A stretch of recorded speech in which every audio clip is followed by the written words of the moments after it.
আপনাকে আপনি আগুন নিয়ে খেলা করবেন না। আপনি যদি আগুন নিয়ে খেলা করতে চান সেই আগুন আপনি জ্বলে পুড়ে ছারখার হয়ে যাবে। আল্লামা মামুনুল হক একটি আগুনের তোলা। যদি আল্লামা মামুনুল হক সাহেব আমাদেরকে দাঁড় দেয়, আমরা নিজেদের জীবন থেকে প্রস্তুত হয়েছে।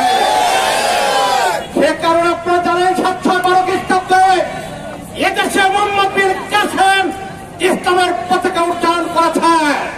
1947 সালে এদেশে ওলামায়ে কেরাম জীবন দিয়ে ব্রিটিশ খেলাও আন্দোলন করেছে।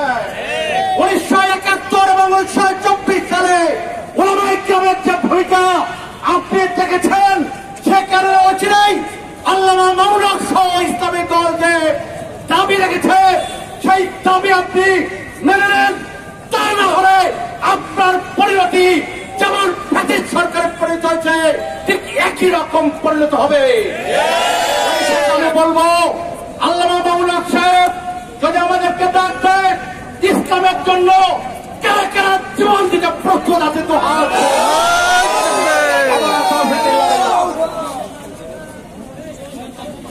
সংগ্রামী ভাই।